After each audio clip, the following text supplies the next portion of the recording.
The Tao of Self-Confidence, episode 538.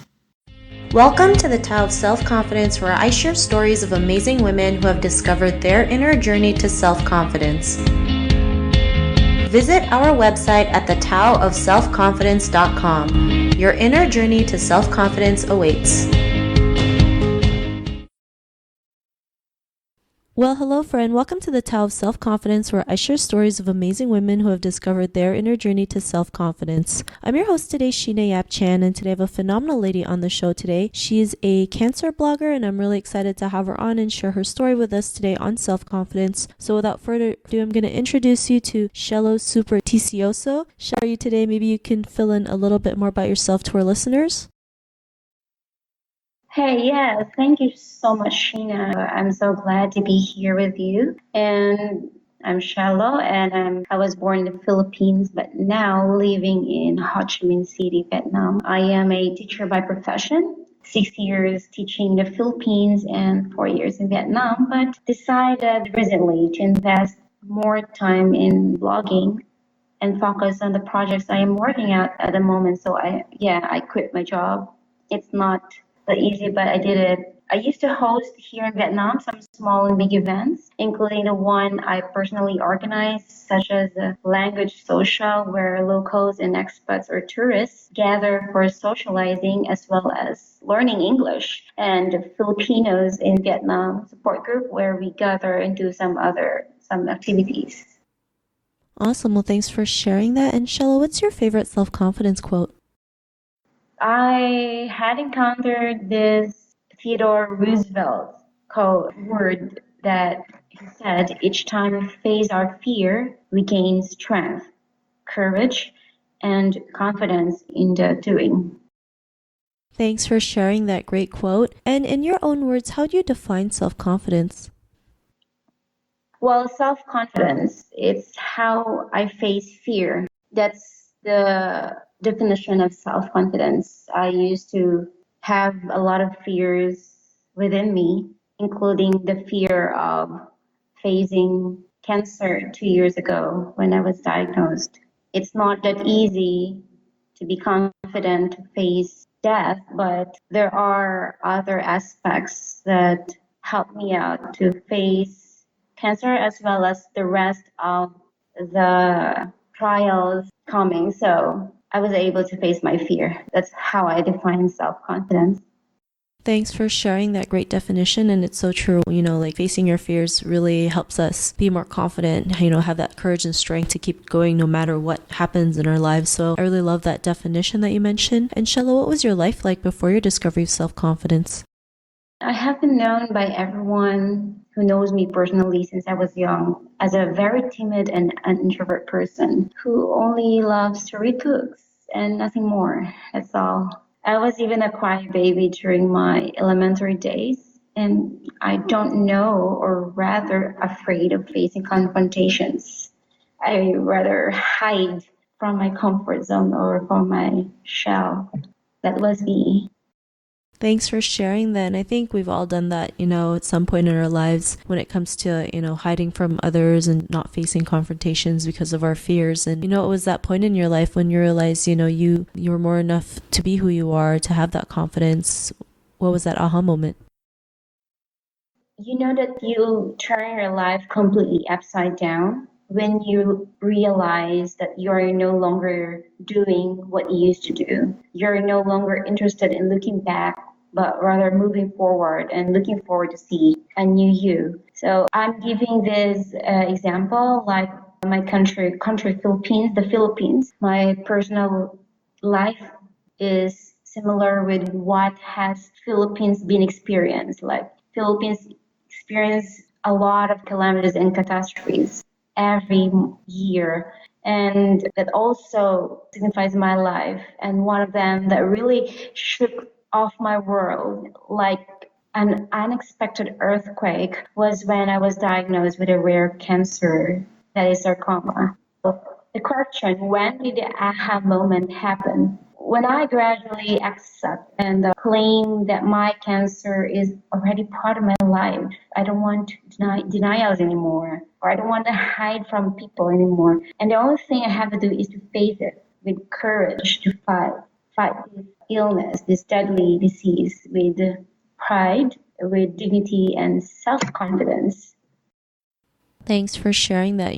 When you get diagnosed with cancer, most people think it's the end of their world, not realizing we can still do a lot more like what you're doing. Even though you've been diagnosed with this rare cancer, you still keep living life. You still keep going out there and doing your best to be your best self and, keep moving forward, like you mentioned. And, because of this realization, what's your life been like now?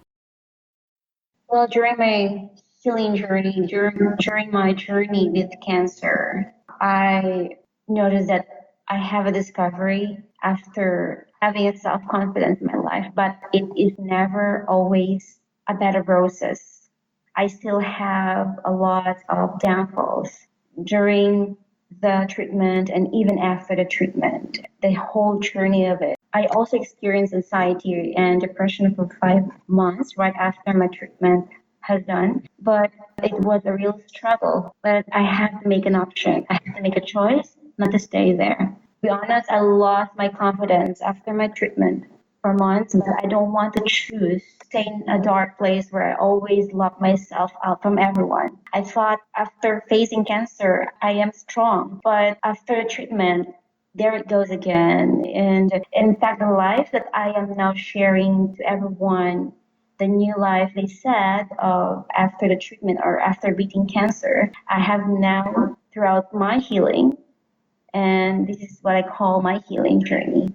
I started to become more certain after those months that I was so anxious. I decided to go out from that and become more certain about my decisions and know what I want to do in life.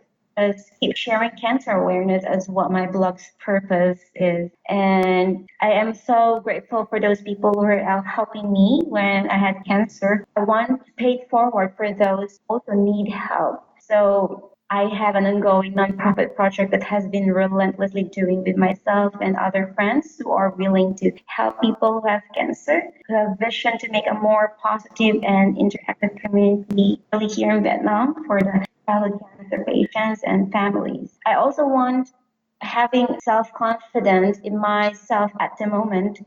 I am also more open to healthy confrontations which I used to be afraid of before. And I want to know when to avoid those confrontations and the toxic ones. So it tried to balance my emotions in dealing with these negative aspects and actually doing more things that I'd never ever done, especially when traveling. Like you need to have self confidence to face this kind of adventure, even though it's scary, such as like jumping off the cliff, or what will it give me if I trek for the one whole day and a half. So I realized that it actually boosts more my confidence, and I feel like I want more extreme adventures.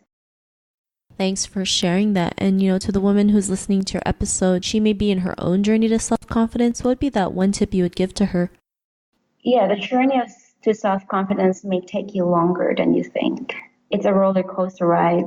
But first, we need to check our emotions. It's not easy. We have to validate our feelings first. When I say validate, I until now I'm doing this. Whenever I feel sad, I don't want to deny this. So I'm sad.